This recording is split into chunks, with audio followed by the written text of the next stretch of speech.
niyo to, no? Isang magandang pinoto sa isang kanta. Yung title na Love Will Keep Us Alive. Sino po kumanta niyan? Ha? Love Will Keep Us. Sino kumanta niyan? Eagles yun, di ba? So yun, sa magandang gusto ko yung ano yan, yung kanta yan. I was standing. Yan, kaya ba yun?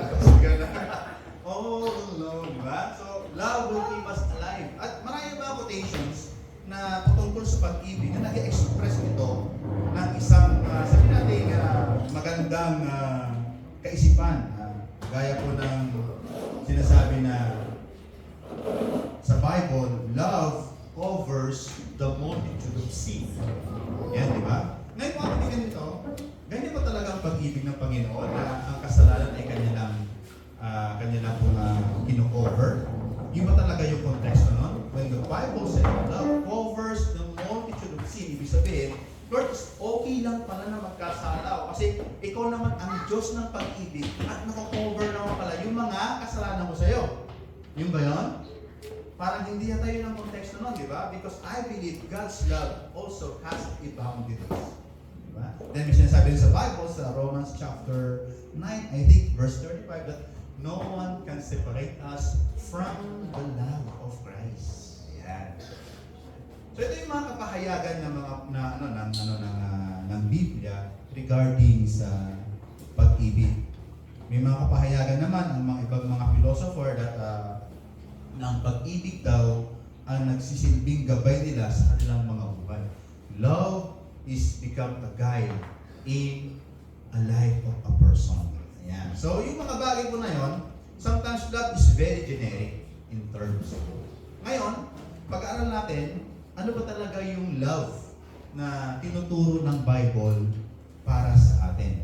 At gusto kong ibahagi sa inyo ngayon ang isang mahalagang kaisipan, mahalagang pag-aaralan ngayon na ito po.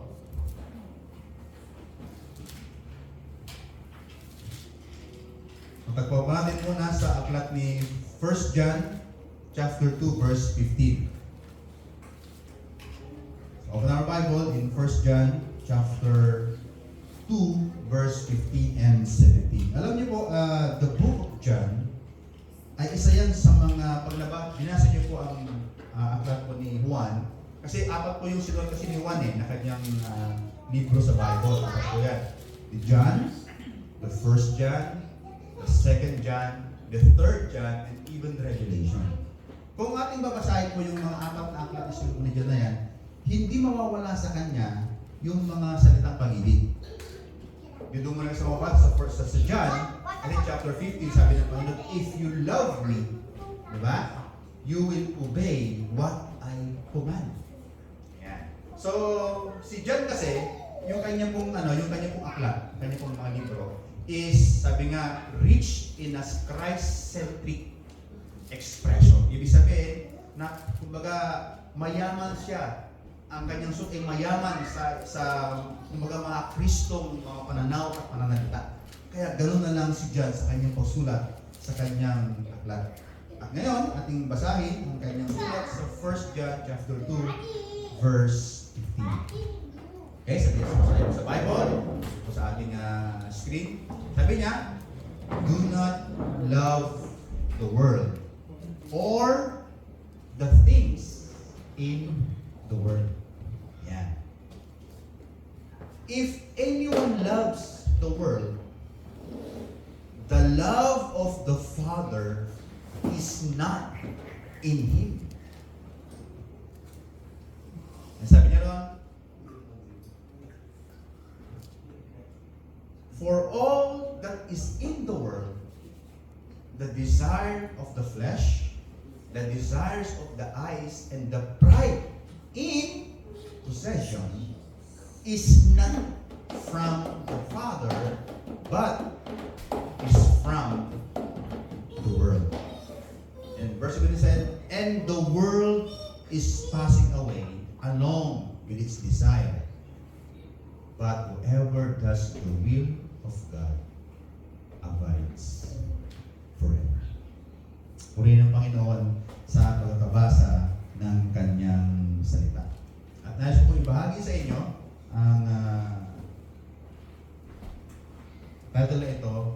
love that separates us from God. Posible rin ba na ang pag-ibig din ang magsanhi sa atin para mahiwalay tayo sa Panginoon?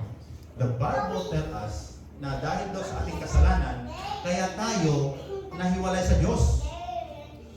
Yan yung pahayag ng Bible. Pero I found out in this verse, in 1 John chapter 2, verse 2, 15 and 17, na ang pag-ibig din pala ay pwedeng maging sanhi na pagkalayo natin sa Diyos. At ito po yung gusto kong pag-aralan o ibahagi sa mga oras na ito. Love that separate us from the Lord. Can you imagine? Pwede rin pala na ang pag-ibig ay maging isang cause ito para tayo mahiwalay sa Diyos. And I believe maraming mga tao dahil sa pag-ibig nila sa ibang bagay ay nahiwalay na sila sa kanilang Diyos na buhay. Kumbaga, in a Christian community, sa mundo ng mga Kristyanismo, marami na pong nag-backslide dahil po sila ay umibig na ng iba. Diba? Sa Bible, lagi pong binibigyan na po ng illustration niya, no? Yung Israel, sila po ay umibig ng ibang idols. Kaya sabi ng Bible, di ba? Sabi sa Exodus, huwag kayong sasamba sa ibang Diyos. Di ba? Dahil ako si Yahweh, ang Diyos na mapanibugbuhin. Ibig sabihin, sa Tagalog, sa English is jealous God. Alam niyo ba na ang selos ay hindi po siya masama? Kasi even ang Diyos nagsabi siya. Kasi bakit? Ang Diyos ay nagseselo siya sa isang bagay na tama. Kasi bakit nga nasabi yun? Because Israel and God or Yahweh ay meron na sila kasunduan o covenant na kayo ang magiging bayan ko at ako ang magiging Diyos nyo. Along the way, ang bayan ng Israel lumapit sa isang Diyos. Kaya imagine ba? Kaya ang Diyos ay nagselos. Akala ko ba nag-uusap na tayo? Akala ko ba klaro na yung ating pag-uusap na ako ang Diyos nyo, ikaw ang bayan ko. Bakit kayo sumamba sa ibang Diyos-Diyosan? Kaya ang Diyos ay nanibugho sa kanyang bayang Israel. So yun po. Kaya sa mga oras pang ito, ating pag-aralan isang bagay na ito, that love that separates us from God. Loving God o yung pagmamahal sa Diyos bilang isang tao, bilang isang Kristiyano, it should be our top priority. Amen po ba?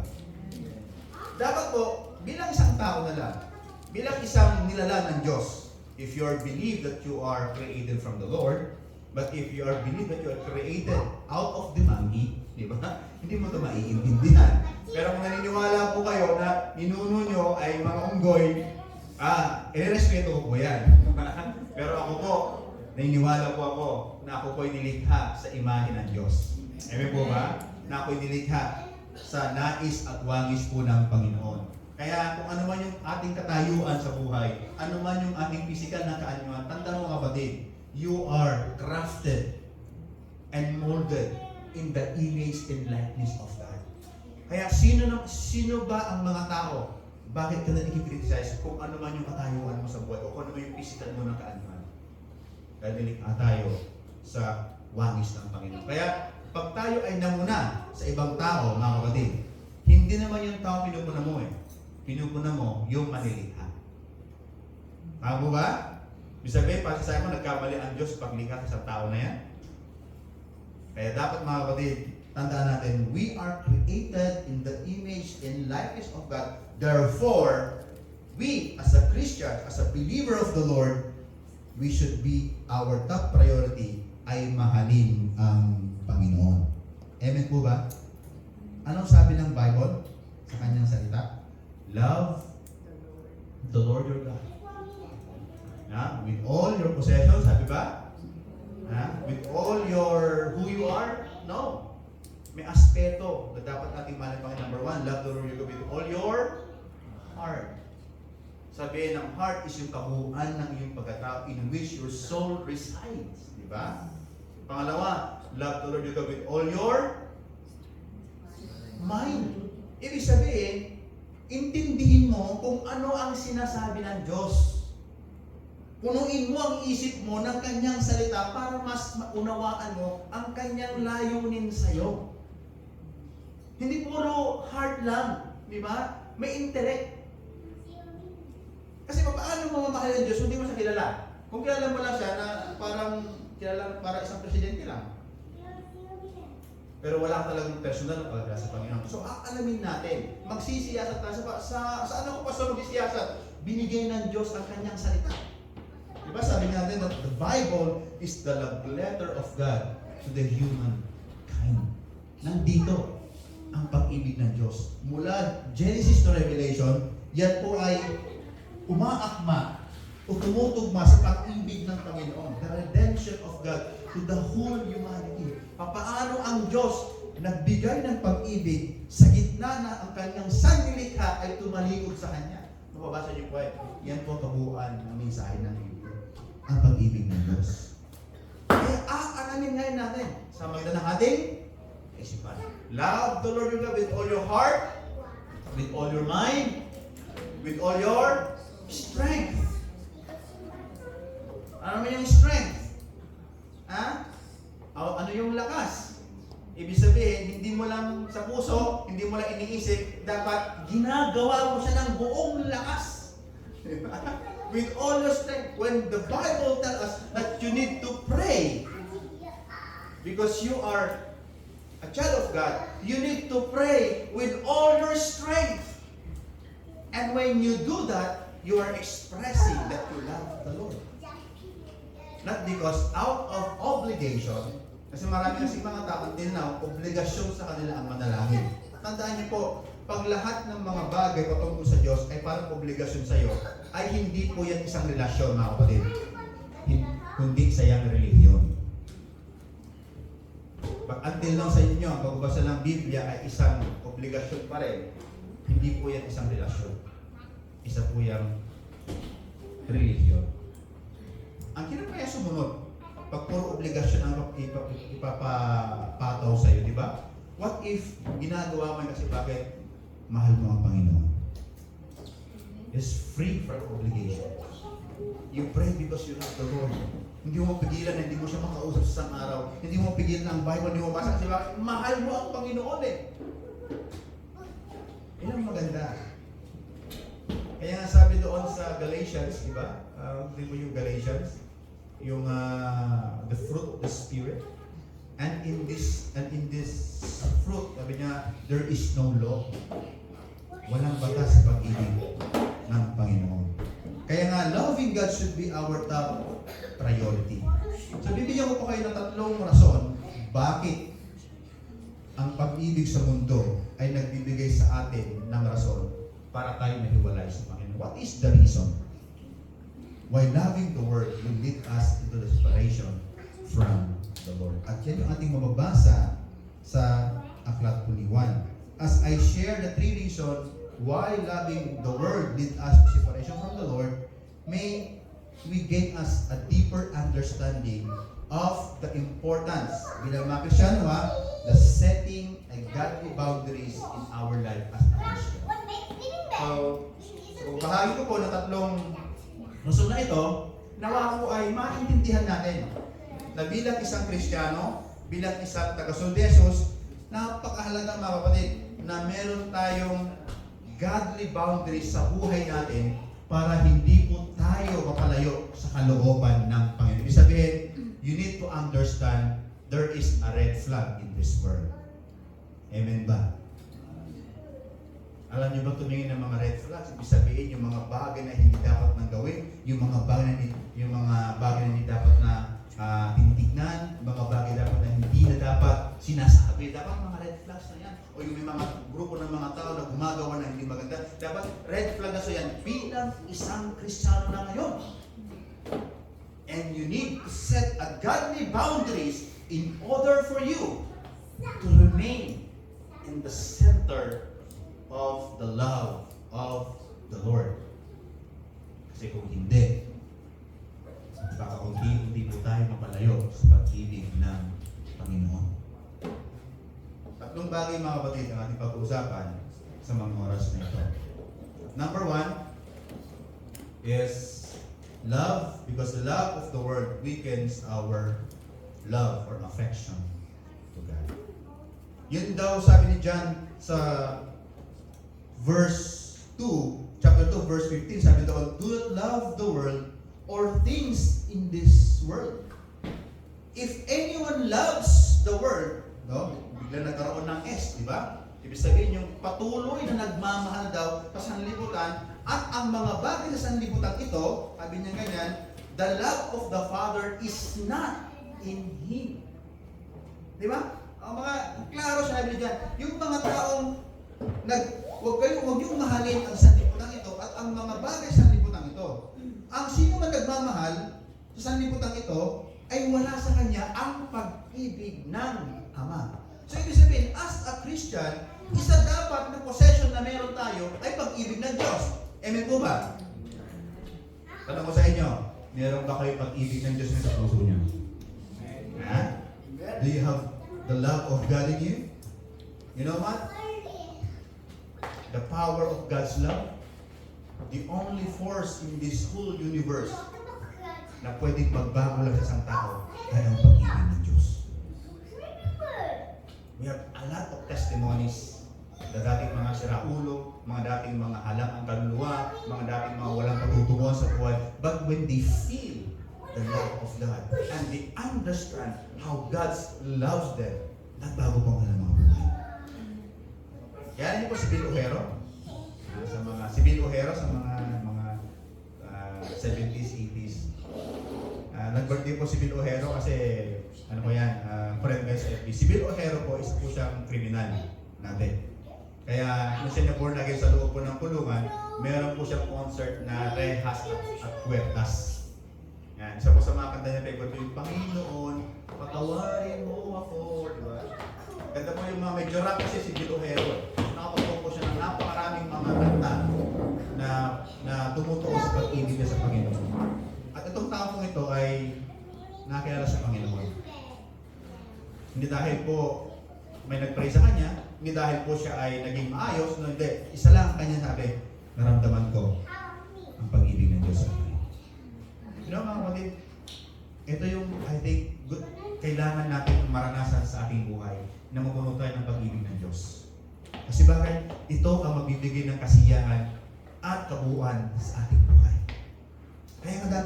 Kaya nga, pag tinanggap mo si Jesus, pag ikaw ay sumunod sa Panginoong Jesus, ang una niyang ibibigay sa iyo ay hindi naman yung new Ferrari, new iPhone, di naman, di ba? Di ba, new house, new bank account, hindi. Ang unang ibibigay sa atin, yung kanyang pag-ibig.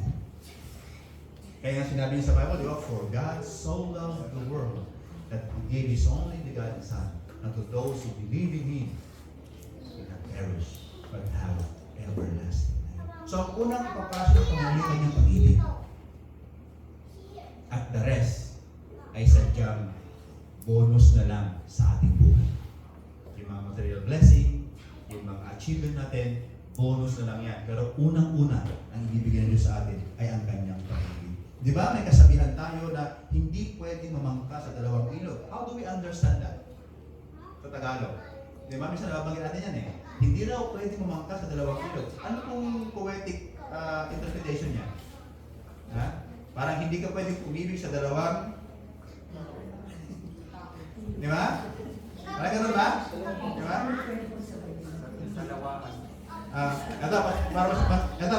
Para mas maintindihan ninyo. May kanta niyan eh. Ayun, galing niya lang. Ano lang nyo ha? Sana dalawa ang puso ko. Ano ka, octopus, di ba? Kasi ang octopus, may dalawang puso eh. Sabi doon, hindi na sana nalilito. You know what? May katotohanan po yung kanta na yan. Kaya maraming tao confused ngayon. Even Kristiyano confused sa buhay. Kasi bakit? Hindi niya talaga may todo mahalin ng Panginoon. Meron siyang hindi mabitawan sa kanyang sarili. Sa Diyos. Kaya until lang nalilito siya. Kaya until now, wala yung passion niya to worship the Lord. Wala yung passion niya to do the work of God. Kasi bakit? Half-hearted yung kanyang puso. Ano sabi ng Bible? Sa Matthew chapter 6 verse 24. Ano sabi niya doon? Sige, open your Bible. Matthew chapter 6 verse 24. Ano sabi doon? No one can serve two masters. That's the principle. Even today. No? Walang pwedeng magsilbi sa dalawang master. Ano sabi doon? Ano mangyayari? Either he will hate the one and love the other, or he will devote to the one and despise. Kasi bakit? Magkakaroon ng comparison. Sabi ko na nga, yung boss ko doon sa bandang Jongwa, mas mabait. Kasi yung boss ko doon sa Paju, di ba? Kaya, ayoko na doon. Dito na ako. You cannot serve two masters. Pero dito, pinag-usapan din, ang konteksto nito, sabi ng Panginoon, you cannot serve both God and money. Hindi pwede. Hindi pwede na ginodiyos mo ang pera at ginodiyos mo ang Panginoon. Hindi pwede mangyari yun. Alam mo yung mga 14th centuries, kung paano patay ng tao, ano yung ginagawa nila? Tinatali sila sa magkabilang dulo na yung tali hahatakin ng kabayo. Kaya pag pinalo yung dalawang kabayo, grabe, muray ka talaga. Ganun kabaliw ang mga tao ng panahon na yun. Buti naman, yung lethal injection, ipatutulogin ka muna, di ba? Sleep well, di ba? Kasi bakit? Hindi ka talaga mag-isip. At natulog ka ng maayos, di ba? Ano panahon na hindi? Ganun ang gagawin sa'yo. Imagine, mga malaking kabayo, tatalian ka, dalawang dulo, tapos papaluin, bibili yun, siyempre, di ba, mahahaka ka ng malure-lure ka. So, ganun minsan, karamihan ng mga tao. They are living in the two kinds of world. Kaya ngayon, itong dito sila sa nilang mga buhay. Sabi ng Panginoon, dapat mag-desisyon ka. Walang pwedeng maglingkod sa dalawang master.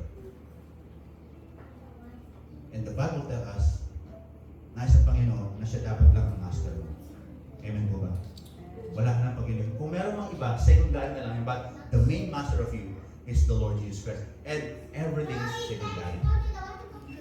Dapat si Lord, hindi dapat mataas si Lord sa karir mo. Hindi dapat mas mataas ang pamilya mo kay Lord. Yung ipon mo, yung achievement mo, dapat in everything in you, ang pinakamataas dapat ang Diyos. Because He is our master. Ayan po ba? He is the source of everything. Kaya dapat doon agad tayo. Kung tingin mo, yung minsan yung sitwasyon mo na nahihirapan ka dahil para bang nalalayo ka sa Panginoon because maybe some of your barkadas, parang hindi ka na sumasama sa amin. Tandaan mo, mas mataas dapat si Lord sa mga barkadas. If yung mga tao na yun give you influence para malayo ka sa Panginoon, I prefer you to leave those people and you and the Lord na lang kaysa naman palayo ka sa nais ng Panginoon. Kaya maraming naguguluhan sa buhay because hindi sila makapag-decide. Kaya hirap silang magbago sa buhay dahil wala talaga silang solid na pagmamahal sa Panginoon. And yung patuloy po nating pagmamahal sa mundong ito at sa mga bagay sa mundong ito ay magbibigay sa atin ng kahinaan o magbibigay sa atin ng coldness to love the Lord. Ilan na mga Kristiyano na dating init na init sa pagsamba sa Panginoon, pero dahil sa mga opportunities, magandang sitwasyon na nangyari sila, nalayo rin sila sa Panginoon. There's story, isang tatay na Kristiyano, they are very dedicated sa kanyang faith, and talagang hirap sila sa buhay. At yun na tayo makitrabaho lang si janitor. Sabi sa pastor, sabi niya, pastor, pray mo naman ako na ikaw na ako ng magandang trabaho para ako ay mapagbigay ng magandang financial assistance sa aking pamilya. Napakandang rin isang ama, di ba? Na talagang buhay ng kanyang pamilya. So the pastor, of course, kami mga pastor, yan naman talaga yung aming ministeryo.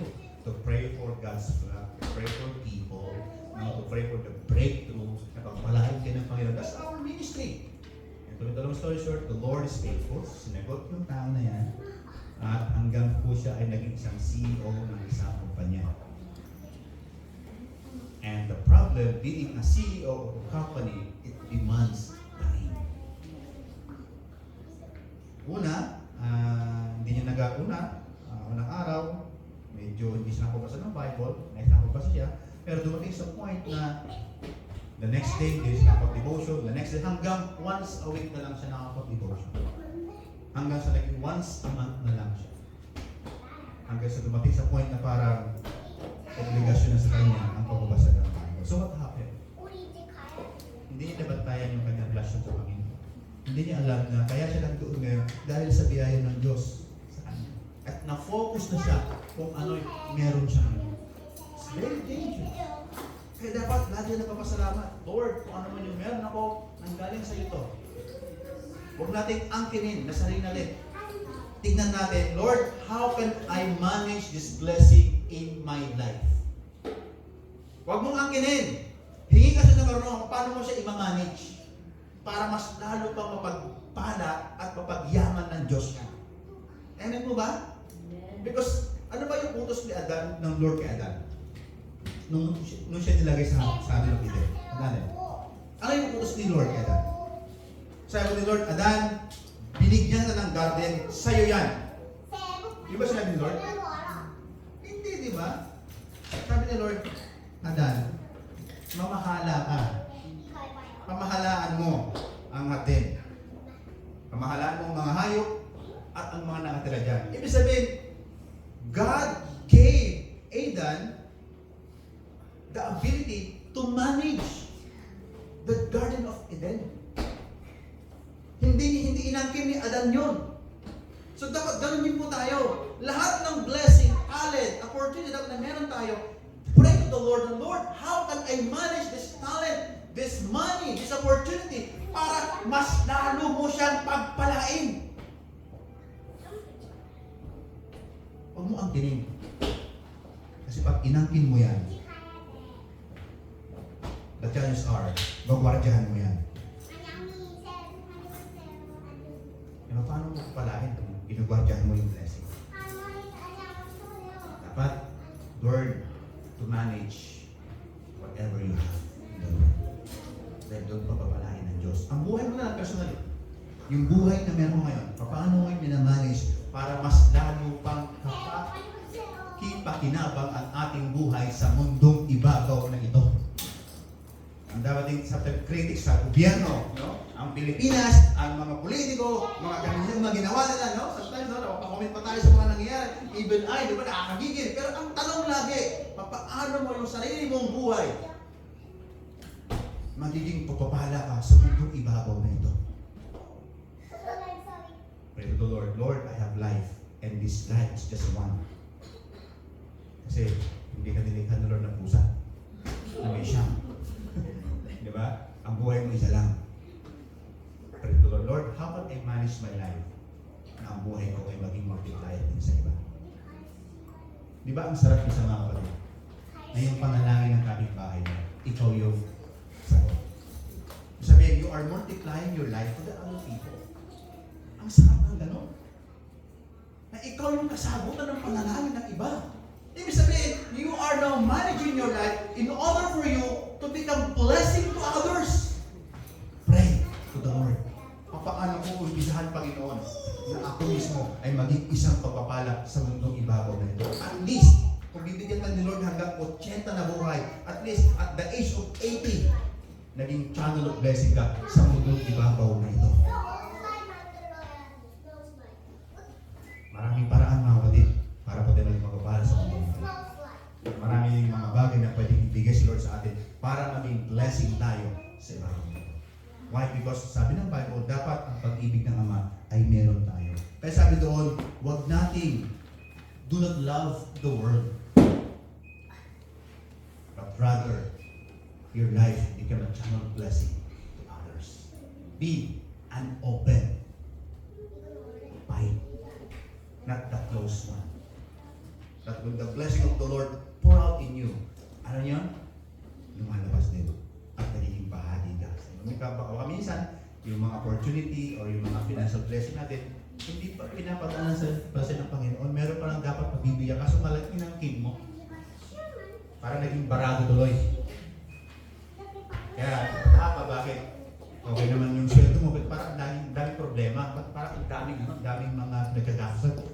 tutuusin naman. Dati nabubuhay ka naman ng kahit na ang budget mo, sikmano na siya sa isang buwan, nabubuhay ka naman. Kaya naman, 2 million na, parang kulang pa rin. Di ba? Bakit ganon? Baka hindi mo na ma-manage na maayos yung mga bagay na ibibigay siya ni Lord. Kaya dumating sa point na pag na-mismanage mo, ano mangyayari? Di ba parang negosyo, di ba? Pag negosyo ka at na-mismanage mo yan, ano mangyayari? Lugi. Lahat naman ng bagay, pag na-mismanage mo, mag-exam ka, na-mismanage mo mag-review, na-mismanage mo magbasa, makakapasa ka ba? Lahat ng bagay eh. Kaya nga, pray the Lord na, Lord, ang buhay ko ito, dapat mamanage ko ng maayos para sa iuunlad ng sarili ko at para sa ikapagpapala ng ibang tao. Yan ang call ng Kristyano. To be blessed and to become a blessing to others. Tinawag ng Diyos para pagpalain ka. Tinawag ng Panginoon para maging pagpapala ka sa iba. Kaya prepare yourself. Manage yourself in a Christ-centered life. Yung word dito na do not love ay nasa salitang Griego na agapeta. From the word aga, yung kasi aga kasi is from the word love. Di ba? Yung unconditional love of God is agape. Pero nung tinignan ko ito, bakit sabi ko, bakit ginamit ito, the word agapta, no? Or agapte, na sabi doon, do not love the word agapte. Agapte cosmos, sabi niya ganyan. Because yung word, the word, ibig sabihin po ng cosmos, word sa salitang Greek is cosmos. Pero, according sa mga translators, tinranslate nila ito, yung word na love ito is the word craving or taking pleasure. Ibig sabihin pala mga kapatid, kung ito-translate mo yan, kung yan ay maparaphrase ko, parang ito yung ibig sabihin. Sabi niya, do not crave or take pleasure in the world or in the things of this world. Huwag kang, sa Tagalog, huwag kang masabi. Ba? Ganun ba yun? Mahumaling. Kung sila nagpapatapos ng ilong, ano ba yun? Huwag kang mahumaling doon pa sa mahalaga. Nakakahinga ka. Di ba? Kung sila nagpapalaki ng harapan, hayaan mo lang sila. You know what? Even in a word, even sa mga Christianity, maraming ganyan. Gusto ko rin yung medyo pointed yung nose. Di ba? May pera naman ako, di ba? Kung talagang masagwa na talaga yung ilong mo na pag kumula, pinapasukan ng tubig, kailangan talaga yung surgery. Di ba? Di ba? Sa mga kabayan natin na ano tawag doon, yung biyak dito? Bimot, di ba? So, of course, hindi naman na makakain ng maayos. So, talagang, kailangan talaga ng surgery yung mga. Pero ikaw naman, okay naman yung tsura mo, di ba? Kung maitim ka, yun talaga yung design ng jeans mo eh. Amen. Diba? Ba't kailangan bumili ng katakot-takot na gluta? Di ba? Look at Michael Jackson. Yes. Umami. Diba? Alam mo si Michael Jackson, ano siya buhay? Hindi siya pwedeng maarawan. Kasi bagay, wala siyang melanin. Magka-cancer siya. Kaya kung ano yung meron ka, i-manage mo na lang ng maayos, huwag mong pabayaan. Okay, hindi naman nagumataw ng paminsan-minsan ng mga pampahid sa mukha para naman maging healthy yung skin. Huwag naman yung totally na ipaparitoke mo talaga ng at least kumaga 180 degrees na hindi ka na makilala. Di ba? Ikaw ba yan, Lucel? Sana all. Kala ko yung model ng Blackpink, di ba? Pero malalaman yung pag nagkaanak. Diba? Kasi hindi ko pwede i-make up ang genes, di ba? Ang DNA, yun na yun, di ba? So hindi mo talaga i-cover kung ano katotohanan, yun lang ibig sabihin yan. Dahil kung ano yung meron tayo, i-enhance natin. Huwag naman ibahin natin. And be thankful to the Lord.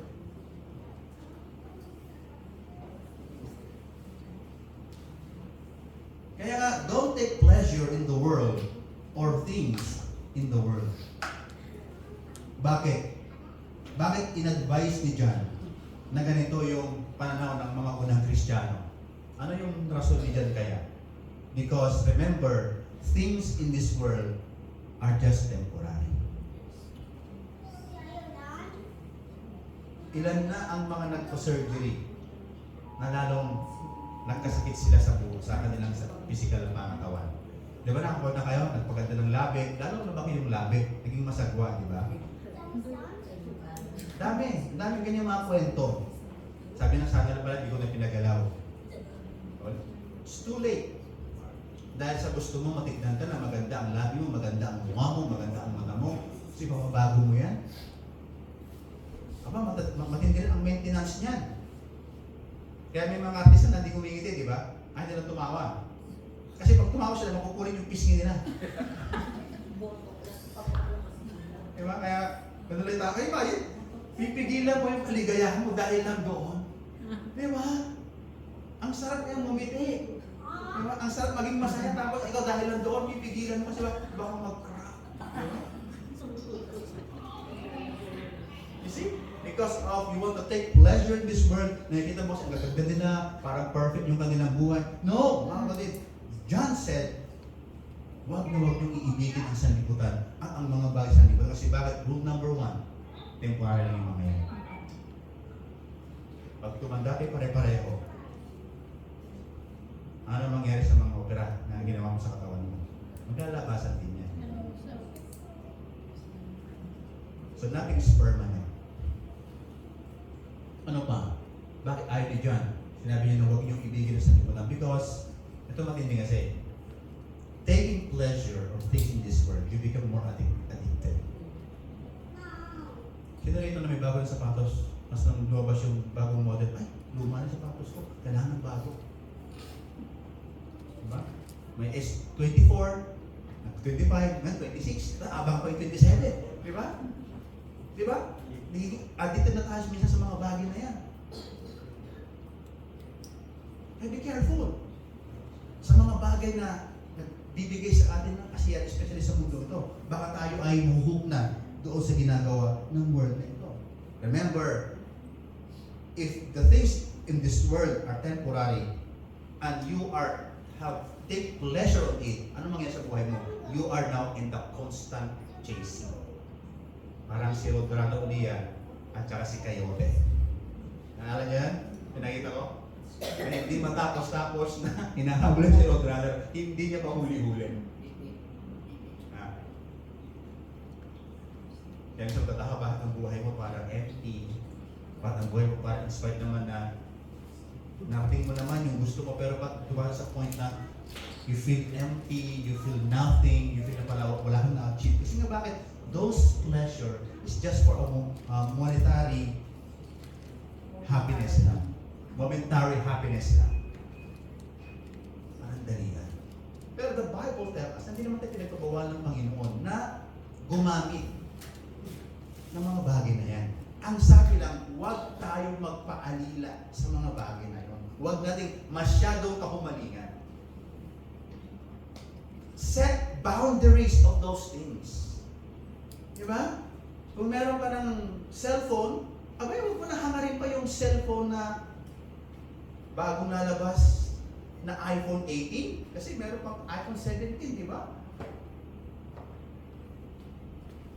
Be content. Mga kapatid, ano sabi ng Panginoon sa Mark chapter 12, verse 30? Open your Bible. Browse natin yung Biblia. Sa aklat ni Marcos 12:30. Ano sabi doon? Rather, love the Lord your God. Sabi doon, mahalin mo ang Panginoon mong Diyos ng buong puso, buong kaluluwa, buong pag-iisip, at buong kalakasan. 4 na aspeto ng pagkatao mo, dapat solid na mahal mo ang Diyos. Amen? Hindi lang mahal mo si Lord pag maganda ang buhay mo. Hindi mo lang mahal ka pa si Lord pag talagang umaayon ang lahat ng plano mo. No. In all aspect of you, the soul, your heart, your mind, and even your strength, you need to put first the Lord. Mahalin natin ang Panginoon. Too much attachment to the world becomes so dangerous. Bakit? Bakit minsan yung too much attachment sa mga mundong ito at sa mga bagay sa mundo ito, bakit siya nagiging delikado sa isang Christian o sa isang tao? Why? Because when it becomes the source of your emotional security, nagiging dangerous siya kung ang mundong ito o ang mga bagay sa mundong ito ay nagiging emotional na security. Anong ibig sabihin? You feel safe only when things are stable. Especially the money, success, the relationship, and comfort. You feel stable. What happened? Kung hindi na stable ang mga bagay na yon, di ba? Nagkakaroon ng economic backdown. Di ba? Kagaya dumating yung mga pandemic. Diba? Dumating yung pandemic, ang dahil ng mga tao na nawalan ng hanap buhay. Alam niyo ba na ang daming tao na baliw during that time? Na-depressed. Diba? Nagpakamatay na. Because of the loss. Nakakala nila ang kanilang buhay ay naging okay na. Nung nasunog po ang state of California, tama ba yun? Ito lang, nakaraan, di ba nasunog yung mga bahay ng mga Hollywood? Yung mga artista, magandang mga band, tinubo ka ng apoy in just an hour, in just a day. Imagine that? Na yung mga bahay na is bilyon ang halaga. But in just a blink of a day, nawala. Very frustrating nangyayari. Kaya mga kapatid, sabi ng Panginoon, mahalin mo siya ng puso mo, ng kaloob mo, ng pag-iisip mo, at ng buong kalakasan. Kaya ngayon, too much attachment in this world is very dangerous because when that becomes the source of your security,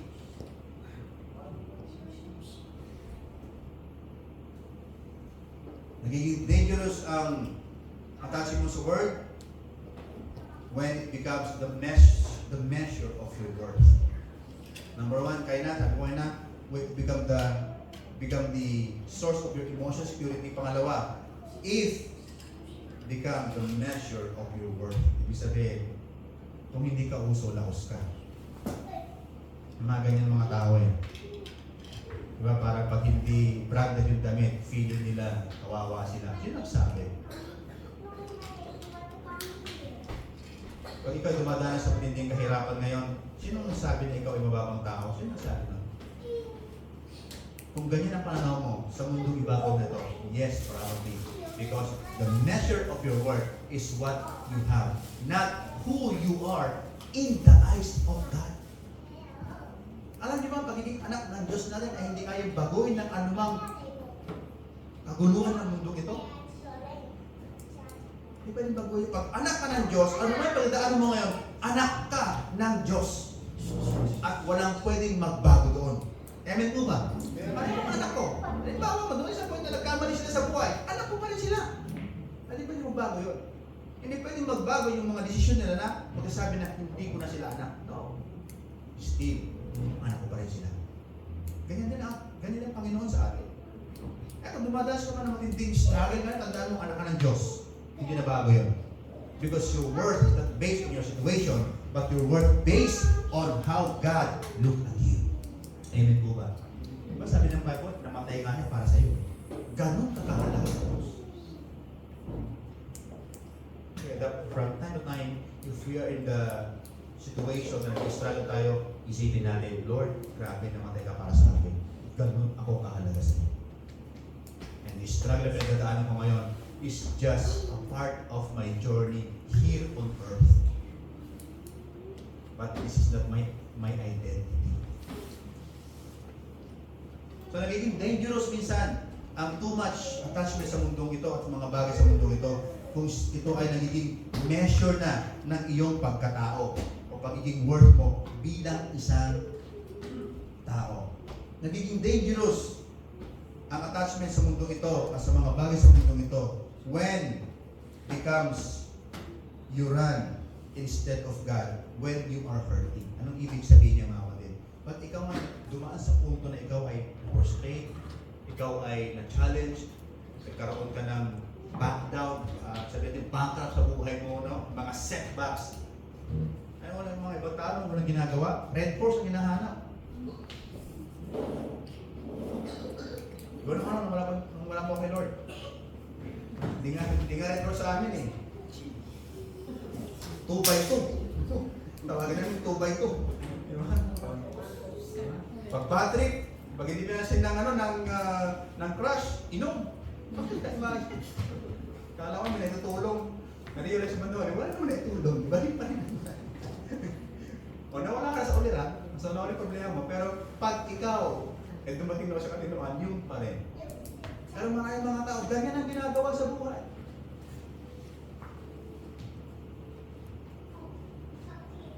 Rather run before the Lord. Kaya nagiging dangerous ang mga bagay nito, ang mga bagay sa mundo.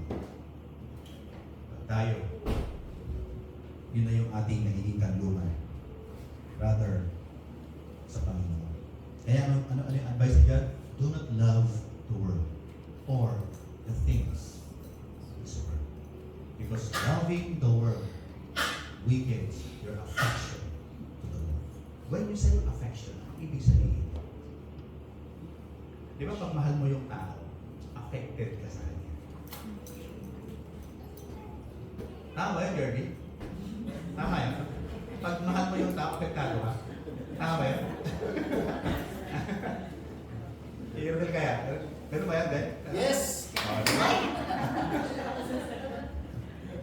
Di ba, apektado, di ba? Kasi mahal mo eh. Ano ba si Lord na ganyan din si Lord? Pag may nangyari hindi maganda sa'yo, apektado rin ng Panginoon. Kasi anak ka niya. At gusto ka niyang tulungan. Or, minsan si Lord, dinadaan ka niya sa mga bagay na ito para mas lalo kang mas maging matibay na anak niya. But sometimes we try to interpret those certain situations sa atin na para pinabayaan ng Panginoon. Nilayo at lumayo ng pagkasin ng Panginoon. No? Mata ng Panginoon. And God is really affected to what happening to us. Kaya nga, pag tayo nagmamahal too much sa mundo ito, nakatingin tayo sa mga nangyari sa mundo ito at sa mga bagay na ito, mga kapatid, baka unti-unti na tayo malayo sa pagmamahal sa Panginoon. Maybe you are in the church, but your heart is far, far away na. So, huwag nating hayaan na mangyari. Yan yung isang reason bakit love separates us from the love of the Lord. Pangalawang reason, bakit ang pag-ibig ay pwede rin maghiwalay sa atin sa Panginoon. Yung una, because love for the world weakens our love for God. At yung pangalawa, because love for the world leaves us independently outside God's way or God's value. Anong ibig sabihin niya? Sabi ni John, ayan, ano na pala? Balik natin. Sabi doon, for all that is in the world, sabi na ganyan, the desire of the flesh, the desire of the eyes, and the pride in possession is not from the Father, but, saan ito nanggaling? From the world.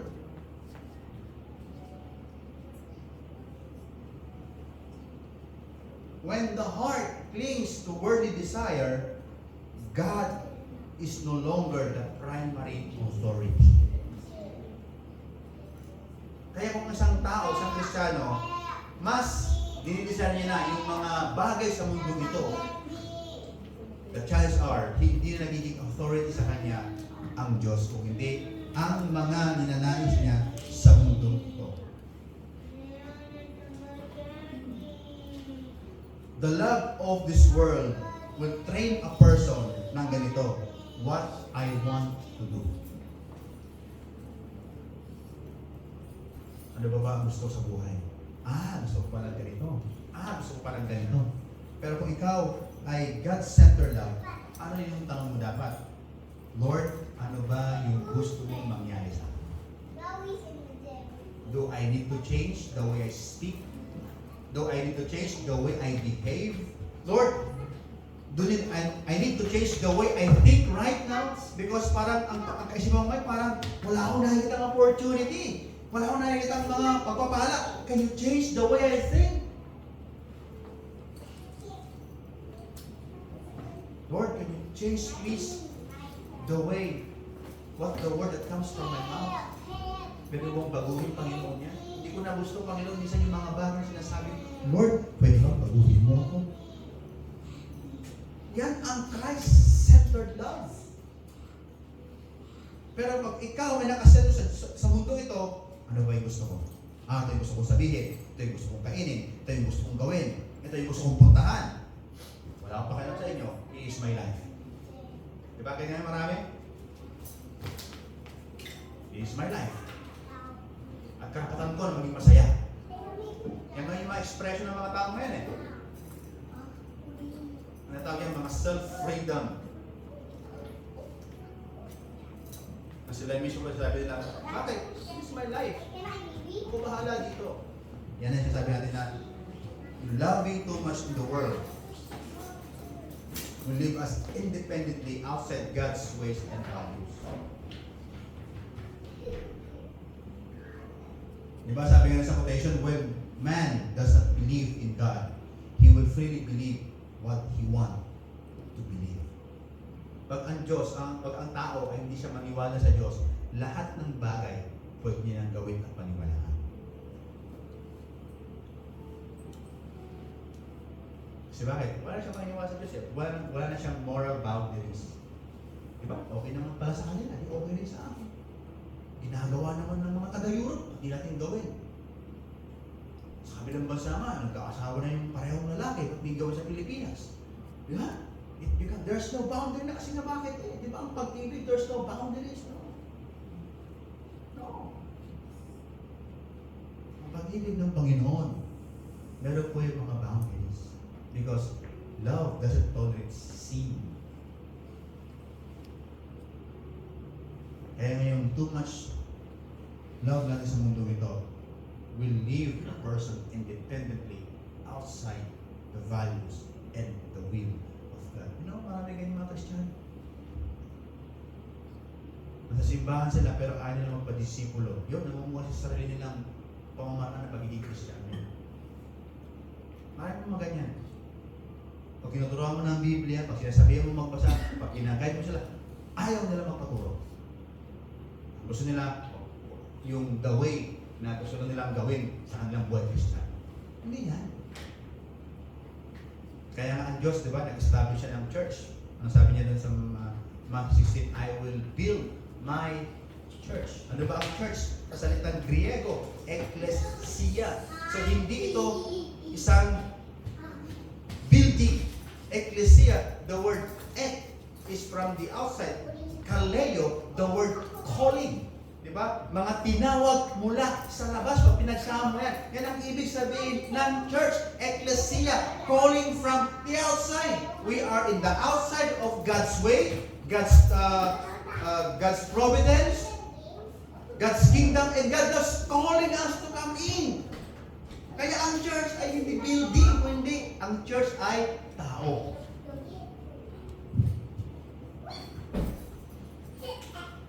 Today, this is now the fellowship of the church. Ito ngayon ang pulupunan ng simbahan ng Pilipinas.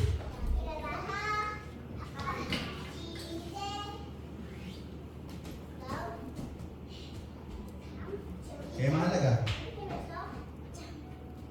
na mamuhay tayo not independently with the ways and the value of the world. Sa mundo ito lang, pwede naman talagang mabuhay sa mundong ito. Kahit wala kang Diyos. Pero, ang Panginoon, hindi na siya ang sentro ng buhay. And living outside God's will is very dangerous. Ano yung verse 17 said? Ating binasa? Ano sabi?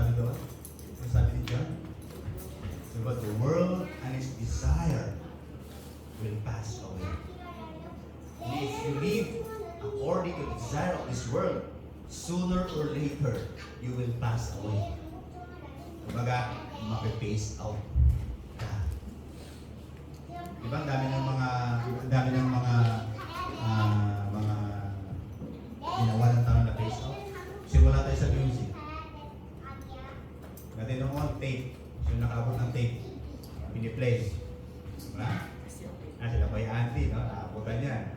Dati ko noon, nasauli pa siya. Grabe, pag nagpatalayan ng tape sa akin, talagang dami kasi yung tatay ko sa music eh. Tapos puro asin. Ang kantang asin, pinakain kaya. Kaya bata pala ako eh. Isip mo, unti-unti.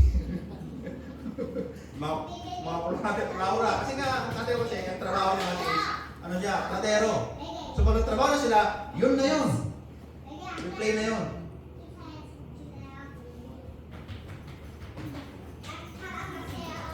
Wala ka bang papansin?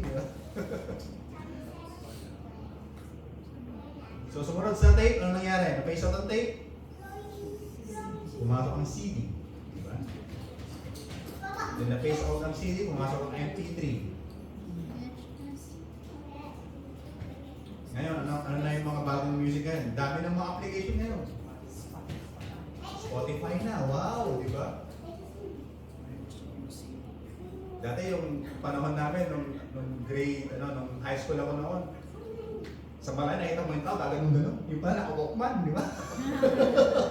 Akala ko anong ginagawa na dulo eh. Yung pala naka-walkman, di ba? Ngayon, yung ating mga ginagawa, Bluetooth na, di ba? Ang dami ng mga na-phase out. Kasi hindi lang katotohanan sa mundo nito. Arise from now, and meron rin mag-a-arise ang mas mahusay. Especially in the area of technology. Lalo ngayon, grabe na ang mga AI ngayon. Yan sa AR, computer yan. Kaya marami yung alam na pwedeng sabihin sa regarding for computer. Yung mga updates nga, iba na ngayon. So mga kapatid, the Bible, hindi sinabi ng Biblia na huwag tayong gumamit ng mga bagay na yan. Ang sinasabi ng Biblia, ang boundaries lang natin, huwag tayong masyadong makumaling. Okay? Yun yung boundaries mo dapat. Okay, so I have the new phone right now. And thank you for this phone, Lord. And help me to use this phone in a way na kung saan talaga ma-maximize ko yung communication, ma-maximize yung dapat kong gawin sa buhay. Hindi na dito umiikot yung mundo mo, social media. Ay, hindi pala nila yung post ko. Hindi pala nila yung sayaw ko. Diba? Parang Mr. Rosel, di ba? Sumayaw nila yung sayaw ni Mr. Rosel. Diba? Kaya man, sira na yung araw mo kasi hindi man lang nila, hindi man lang pinusuan, hindi man lang nag-react. Ano ba yan? Yun ba nagpapatakbo ng buhay mo? No?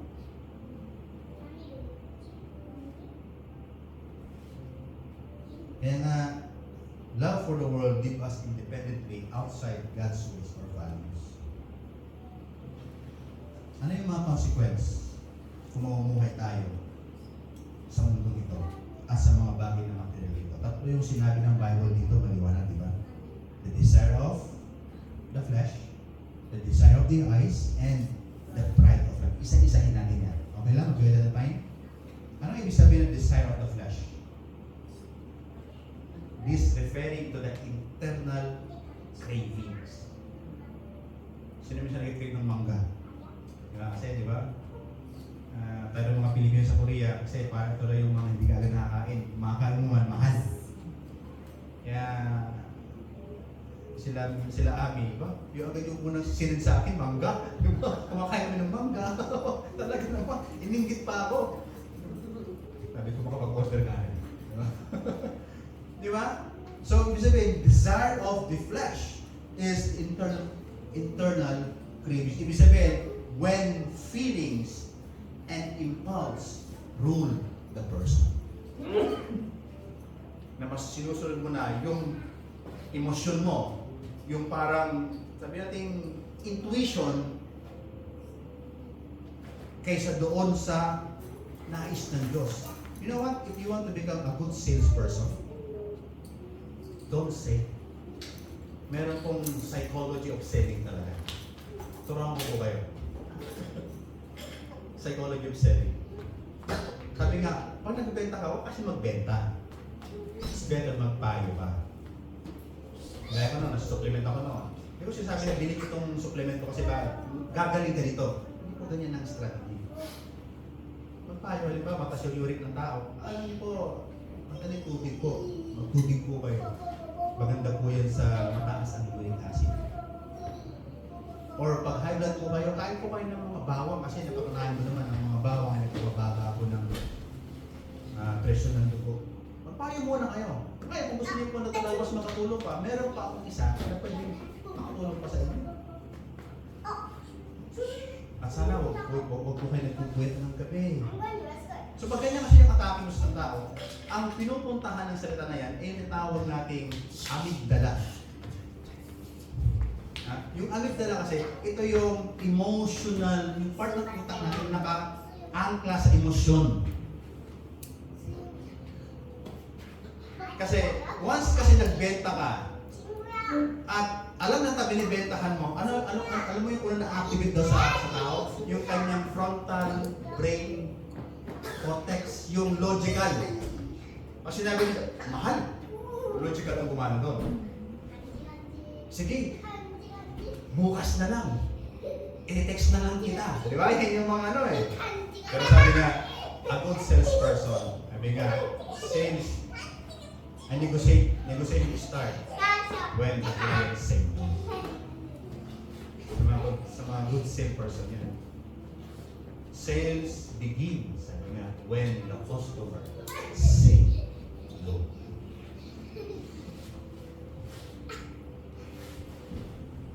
Kaya nga po ito ang namumuna sa Kristyano, yung kanyang impulse, yung kanyang emosyon, yung dalis yung madalas sa mga bagay-bagay na yan, you are prone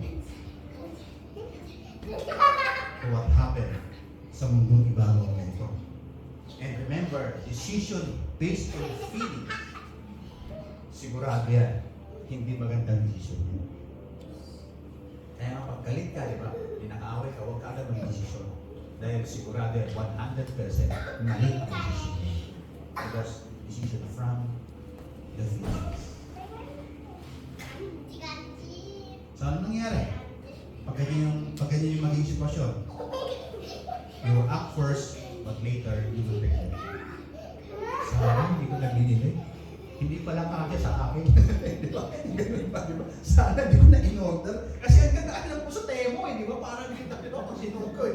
Pagdating pa, di ba? Para kami ng bunisa, di ba? Tingnan mo sa lamin, grabe, ayoko isuot to, di ba? Regret later. Di ba? Nabili mo na eh, di ba? Naglaban. Ganyan eh. Kaya nga, ang Jollibee McDo, ito na pwede mo gumawa ng mas masarap na burger at saka chicken sa kanila. Tama ba? Pero bakit maraming baliw na baliw sa McDo at saka Jollibee? Kasi ano na yung mga bata. Dala, gusto Jollibee. Kung di mo kumbisi yung nanay, kumbisihin mo yung anak. Di ba? Kaya nga, at home sa Jollibee, di ba? Ganun yung mga commercial. Pag nakita ng mga bata eh, gusto ko ng Jollibee. Sabi si nanay, pag-gastos.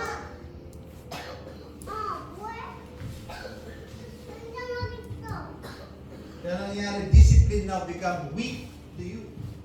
Ang hirap mo nang tumanggi pag may pagkain. Di ba? Samantala, ilang beses mo sinabi, Lord, gusto ko mag-diet na. Pero pag nandyan na, nakakain, nag-aamoy mo na.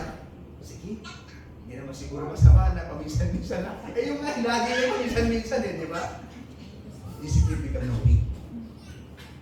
Anger, pleasure, and addiction. Why? Because you base your life on the impulse, emotion that you have. Ano yung result? Broken habits, unstable relationship, spiritual grief, and guilt. Pangalawa, the desire of the eyes. Ano yung ibig sabihin ito? Remember, when Satan tempted Eve, hindi sinabi ni Satan, Eve, tignan mo ako. No.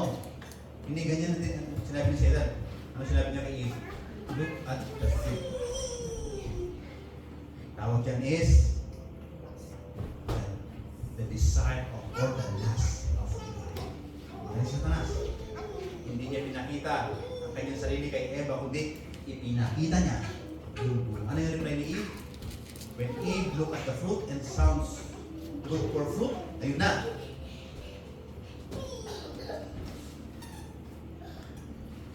Ano nangyari? Sino pumasok yung temptation? Ayun, nagsabi. Sabi, the third is the word covetousness. The other word is greediness. Di ba? May third minsan. Takaw mata ka lang naman eh. Kuha ka ng ng pagkat, hindi mo na uubusin. That's a good practice. Actually, that's gluttony.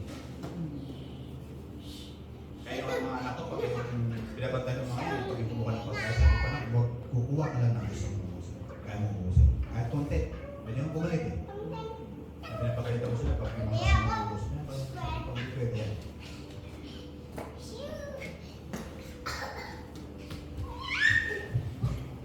Kaya be careful mga kapatid. Sa mga bagay niya.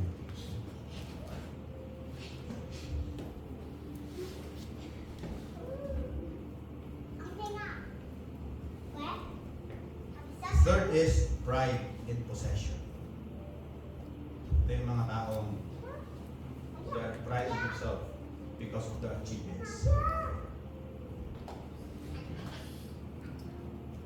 They are proud. Magagawa nila ang mga bagay na gusto nila. Ito yung mga bagay na very dangerous when we start loving the world and the things in this world. And yung last mga kapatid, sabi ng Bible, if you keep loving the world and loving the things in this world, love for the world will soon reap destruction. Ang sabi ng Bible, for all that is in the world, the desire of the flesh and the desire of the eyes and pride, possession, is not from the Father, kundi mawawala ang mga bagay. Verse 17, basahin ko po. Sa John chapter, sa 1 John chapter 2, verse 17.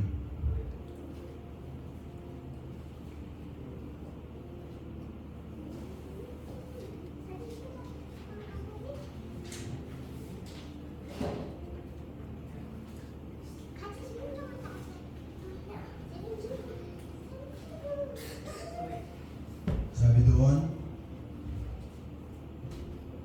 mawawala ang sanlibutan at ang lahat ng mga bagay na pinagnanasa ng mga tao.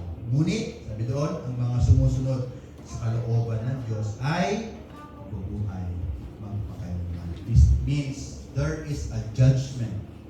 There is a time for everything. Kaya okay lang minsan kung kayo po ay pagkatawan ng ibang tao. Okay lang minsan kung kayo po minsan parang sinisira, nilalay. Okay lang mga kapatid. Kasi bakit? May panahon ang lahat. Okay po ba? Basta ikaw dapat nagtitiwala sa Panginoon. Kasi may pangako ang Biblia sa mga nagtitiwala sa Diyos. Sila ay magpapalain ng Panginoon at mabubuhay magpapalain. Dahil yung mga tao mapanira, yung mga tao nabubuhay sa laman, nabubuhay sa sanlibutan ito, sooner or later, they will reap destruction in their life. Pero mga kapatid, marami pong mga artista, marami pong mga sikat dati, pero wala na sila ngayon. Meron ba kilala? Na dating kilalang artista, pero mga outcast sila ngayon? Sa Pilipino. Yung mga sikat na mga artista, pero ngayon wala na sila. Marami pong ganyan ngayon. Si Justin Bieber. Yung ang balita na Justin Bieber? Dahil sa kanyang karamdaman ngayon, yun ang mga nabuhay niya. Pero Justin Bieber is international artist po yan. So ito mga may panahon talaga ang lahat ng bagay. Kaya tandaan natin, ang mga nangal sa Diyos, sabi ng Bible, pero ang mga sumusunod sa loob ng Diyos ay mabubuhay.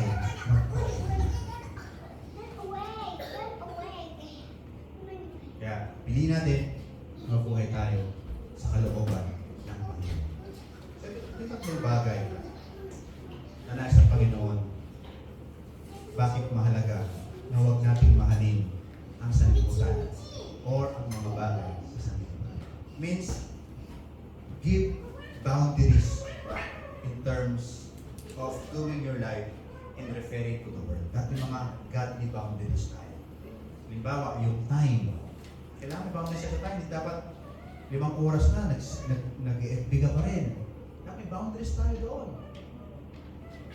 Sa pera, dapat hindi lahat ng gusto mo. Dapat binibili mo rin. Dapat you need to understand the money that you have. Maybe si Lord, may mga bagay na dapat mong pagpalain. So, dili ng bagay, bili ng bili. Lalo tayo mga Pilipino, di ba? Yung mga lumaki sa, sabi nating, pamilya na parang halos walang makain. Nabanggit tayo, nagkaroon ng pera nagkaroon ng magandang kinakabuhay, kung ano yung mga binibili, mga stop tayo na malalaki. Kasi nung bata ako, basta hindi kasi ako nakakayakot ng ganito eh. Di ba? Lumalabas yun ang magiging childish na.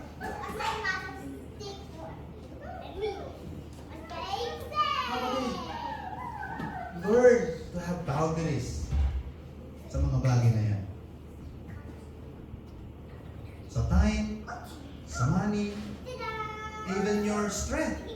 Dapat hindi rin todo bigay yung pagtatrabaho. Bigyan mo rin yung time na mag-rest din ang iyong katawan. Di ba? Yung bagay naman nasisira eh. Hawas pa yung ating katawan, physical na pangatawan na nakaka-attract sa mga maraming mga bacteria kung ano yung pwede masagot dyan. Our body is very susceptible sa karamdaman. So, bigyan mo rin ng time magpahinga. Eh ano ngayon kung di ako kumita ngayon ng ship mano sa araw to, eh nakapagpahinga ka naman. Di ba? Kapag mo ng bagay. Kasi naman isang araw mahot ka na lang, hindi ka naman magsalita. Stroke ka na pala.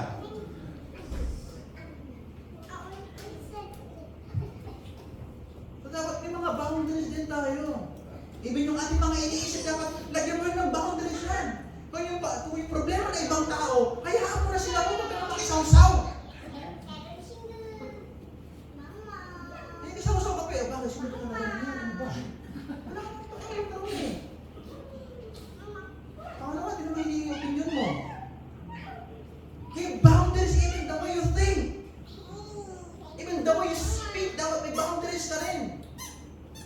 Dapat di mo sinasabi yung mga bagay na hindi maganda, lalo pag Kristiyano ka mga kapatid. Hindi ka na dapat ikaw, sa'yo nang gagaling yung mga informasyon na hindi maganda, hindi maayos. Kristiyano ka na eh.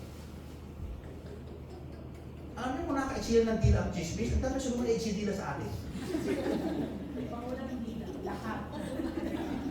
Parang magsalita ka, I welcome you, oh my God, wala na.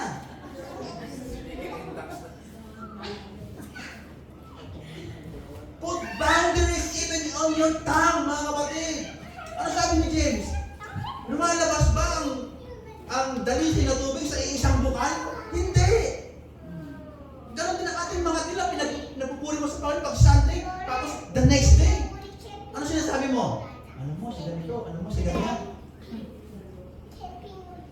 Ano mga kapatid, let us be realistic in our spiritual life. Be aware sa ating ginagawa sa ating buhay. Put boundaries. Even sa mga bagay na nakikita mo, put boundaries. Kung di maganda, huwag nang tignan. Shades.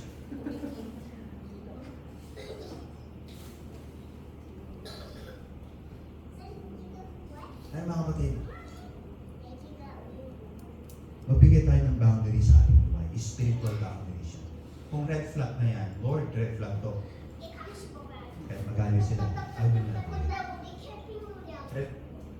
Kaysa naman ako mapahangin, Lord, ayaw mawala ako sa relasyon sa'yo.